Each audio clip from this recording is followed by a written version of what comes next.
We'll go ahead and get started. Welcome everybody to our Recovering Me Online Addiction and Recovery Summit. My name is Nathan McCullough, and I am going to be the host of your event. So the event is brought to you today by Rising Phoenix Wellness, which is a company that I've created.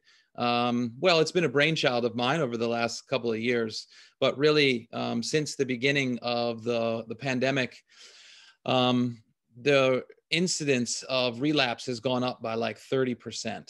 And so there's just a really big need at the moment in the world to support people that are either they're in their own recovery process, or, they've been sort of in and out of relapse, or, people that are just really dealing with the isolation and all of the anxiety and depression that people have been feeling, the disconnection because of the pandemic situation and the lockdowns that people have been dealing with. So that's really what gave rise to the idea for the Recovering Me Summit, was just to fill a need that I felt was really out there. And so first thing that we want to do is really welcome everybody here.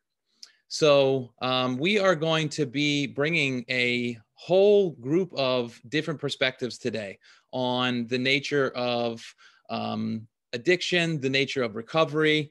And so you're going to get a lot of different points of view about what addiction is, what recovery is, what the process looks like. And so, we just welcome everybody, and I hope that you get that value today.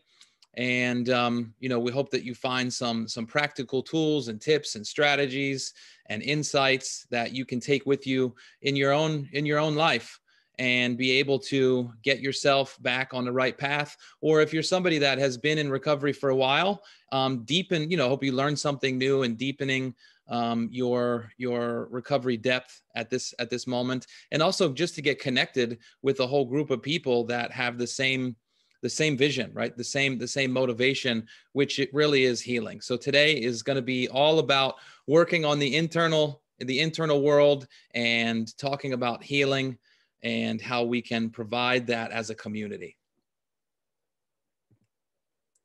So the first thing I want to talk a little bit about is really just how to participate today. So a lot of you are probably used to using Zooms by now because of what's going on in the world. Everything's moving on to Zoom. Kids are going to school on Zoom. People are going to work on Zoom. But that doesn't mean everybody is familiar with the whole online process.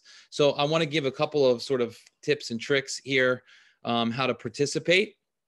So the first thing is in the top right-hand corner where it says view. If you're on a phone or a laptop, it might be in different places, but you can choose between gallery and speaker view. And so you want to really use the speaker view because that will give you access to the person that's speaking. And then maybe there's a slide that might be up. But that'll give you access to basically those two things, and you won't see everybody else's cameras. The other thing is that if you can keep your camera on, if possible, right, it really makes a difference to be able to see you guys and see what you are, where you are, and if you have any questions, write them in the chat box. Okay, so I shared this a little bit earlier, but because of the format of today, that we're going to have basically back-to-back speakers for you guys, and we're going to try to get as much value packed into a 4-hour session as possible. We're not going to be doing a lot of question and answers, and so it's going to be so there won't be a ton of interaction, but so everybody will be on mute. But if you have questions, please put them in the chat box because we'll get as many of them answered as we can. And whatever we don't answer today, we're going to be compiling all the messages that we get from you guys, and we will send out responses to those messages at a later time like that. So whatever questions you have, there's no bad questions, there's no dumb questions, put them in the chat box, and we'll make sure that you guys get taken care of when it comes to that. Yeah, everybody will be on mute for the whole event. And that's really basically, if you've attended other Zoom events, you know, right? Sometimes somebody steps out, they got to walk the dog, they put their phone, you know, in their pocket, it unmutes, and then, you know, the rest of us are enjoying their trip to the park. So we want to make sure that we prevent that. And then last but not least, if you guys are here, share a little bit about where you're from and why you're here today. That way, other people that are on the call, they're going to be able to see the chat box, right? So they'll get a bit of a chance to see where everybody's tuning in from and what your intention is. So one really powerful thing to do for yourself right now is actually create an intention for yourself. Like, what is it that you're here today? How do you want to participate? You know, being present and actively engaging, even though, you know, you won't be participating, you know, really causing your own participation. We recommend, you know, pen, paper, things like that. If you have, you want to take notes, you want to write things down, like that. The next thing is going to be, we're going to put links in the chat box as well, but this obviously is a free event. So for all of you that are here, you're here, there's no cost, right? This is really, you know, myself, and then also the other 7 speakers that are here. A lot of them charge a lot of money to speak, quite frankly. But they're here because in their heart, they know that this is a message that needs to be heard by many. So it's a free event, but we do encourage people, if you're feeling called, to donate. So the charity that we're going to be supporting today is called the Jordan Hanna Recovery Group, and George Peterson, who is on with us, he's on with us now, but he's going to be speaking with us today. He can share a little bit more about that. But how it's going to work today is if you donate, then what you want to do is take a screenshot of your donation and then send a text message to the number that you see on the screen there, or you can send an email to therisingphoenix.info@gmail, and we will put this in the chat box. If you donate $25, you're going to get one of the free giveaways from our speakers of your choice, right? You just choose whichever one you want. And if you donate $50, you're going to get a bundle of all of the free giveaways. So each one of our speakers is going to be providing something that you can take away with you if you decide to donate. So I'll just go over a few of those things. Lauren Strangio from, she's going to be talking about nutrition today. She's going to be giving half off a consultation, and she's going to be talking about the morphogenetic field and things that she does. And then George Peterson he has a company called Nourish Mindful Events, where they run retreats for people. And he's got like a 3-day mini series that you get access to. Get a PhD in You is a book by Julie Riesler, who's going to be our first speaker today. So you're going to get access to that free ebook. And then Smash Your Comfort Zone with Cold Showers by Jesse Harless. You're going to get access to that. And then Everyday Mindfulness, which is a daily practice for every day of the week by Lucius Irvin, who is a mindful recovery coach. And last but not least, Tim Ringgold, who is a music therapist. He's going to be speaking today. He's got something called a 15-minute relaxation getaway. So it's like an audio track that you can get as well. And just to go back one thing, the Jordan Hanna Recovery Group's mission is to provide the knowledge and experience of the teaching of meditation, yoga, healthy living, and diet to individuals and families that are impacted by addiction. And the vision is to empower those that are affected by addiction through teaching them and their families healthy habits to aid in overcoming the challenges that typically accompany addiction recovery. So we work to facilitate events, trainings, and communities that provide necessary resources for those affected by substance use disorder. So that's a little bit that's the mission and the vision of the Jordan Hanna Group. So if you do feel called to donate today, then all of the money is going to be going to that charity. So, before we get started today, I want to share with you a little bit about myself. So my name's Nathan McCullough. I am the head coach of Rising Phoenix Wellness. And, we came together today because of the rise of addiction, the reports of anxiety, depression, the rates of suicide have all escalated dramatically since March, the beginning of the pandemic. And this is really a time where, people need resources to help them in the time of need. I know that for me, when I was very early in my recovery process, I really only knew about AA. I'm a recovering alcoholic, and I've gone through various different things. But when I first started in my journey, I only really knew about AA. And at that time, in my own personal recovery, I was really confronted by the God language and some of the traditions and stuff that were part of AA. It occurred to me as very esoteric at that time, and I had a really hard time with the God thing when I first started, and so that was one of the barriers for me in my recovery process. Was I had a difficult time getting over that, and so it kept me from participating in a lot of the 12-step programs in the AA community. And so, after that, I explored a lot of different things. So in the closing section today, I'm actually going to go over just a short little process for how to navigate early recovery and the different programs that are out there. But there are mindfulness-based recoveries, there's Buddhist-based recoveries, there's yoga-based recoveries. There's so many different unique ways to approach recovery. And so, part of the intention today is actually to really make those things available to people, because, I didn't have that available to me. And, the impact was I spent about 5 years literally in and out of, recovery, relapse, trying to do things on my own. And it just didn't work. And ultimately, I did actually come back to the 12-step tradition, and it's been a huge part of my life. And I personally believe that, the 12 steps is a process that everybody could actually benefit from, because it really gives you access to freedom and transformation. But there was a little bit of that barrier for entry for me in the beginning. So I'll share a little bit about a little bit about my journey at the end when we close.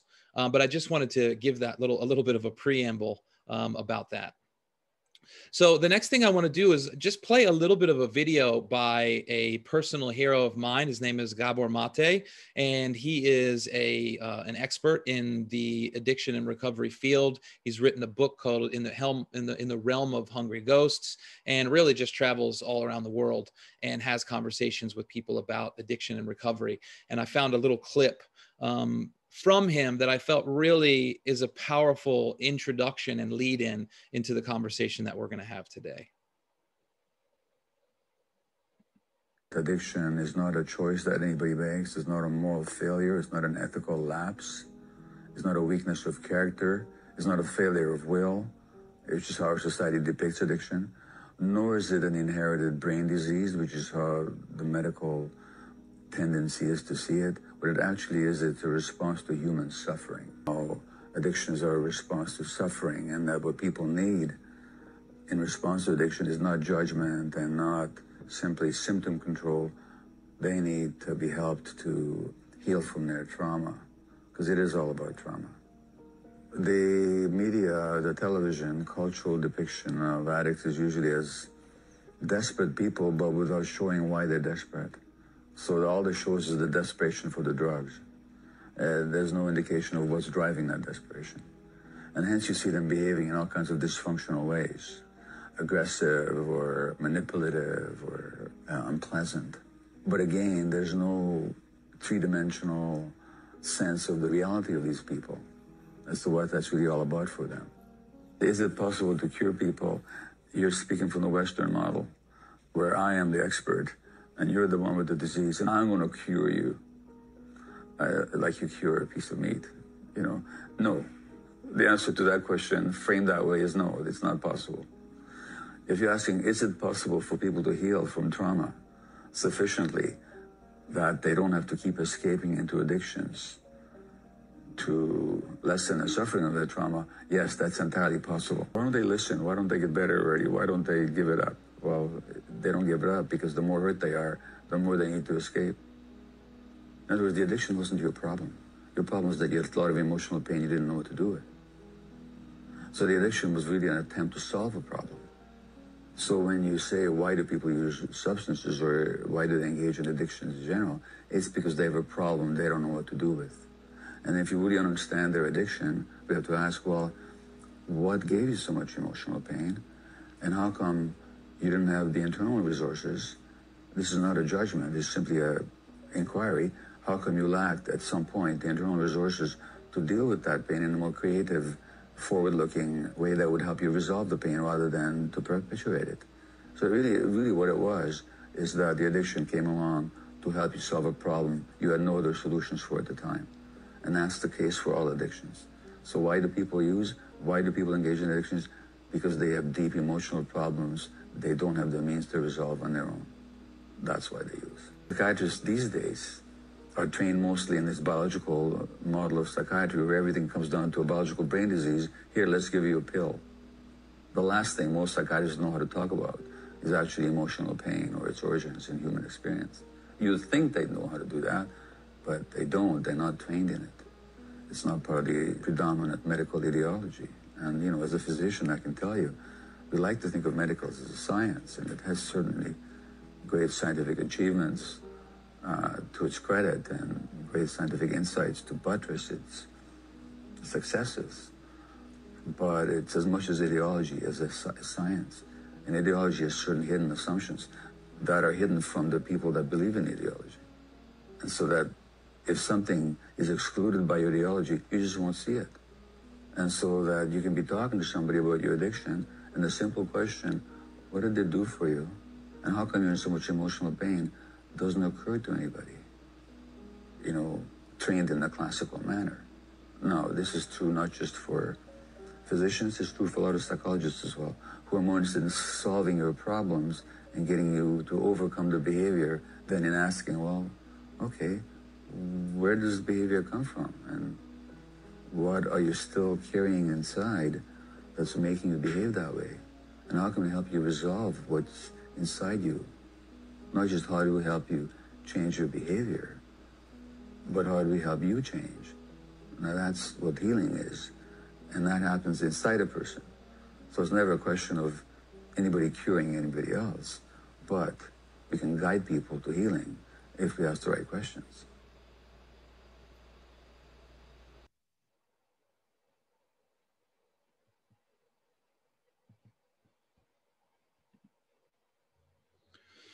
Okay, so that's a little bit heavy in the beginning, but I really, you know, that message I believe is really powerful. And I just want to say right off the bat that I do think that there is a place for, you know, the medical tradition. I believe that therapy is extremely helpful, very powerful for people. And a lot of times medication is something that is important in the beginning of the recovery journey, but it's not a solution, right? And we're not going to be talking about how to cure anything. We're going to be talking about exactly what Gabor was saying, which is strategies for healing. And the reality is we're all, you know, everybody experiences pain, right? And it's how we deal with that pain effectively or ineffectively that leads us to where we are in our life.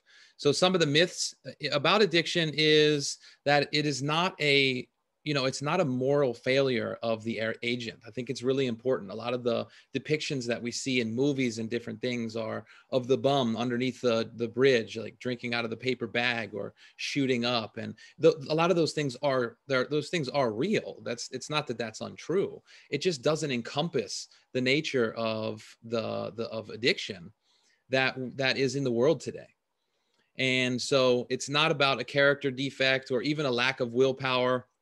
And it doesn't come down to simply some disease in the brain, which is like a reduction to the sort of medical model, which is not to say that those things don't play into it. They definitely do. And that's why we want to have a holistic approach. What we don't want to do is reduce anything down to something that's so simplistic, because the experience of addiction that we're going to be talking about and the experience of emotional pain is real. And in order for, you know, for us to heal and us as practitioners to really get inside the world of the people that are healing, we have to understand that the behavior comes from the pain. And if you can help people resolve the pain and help resolve the healing, now you have a long-term strategy.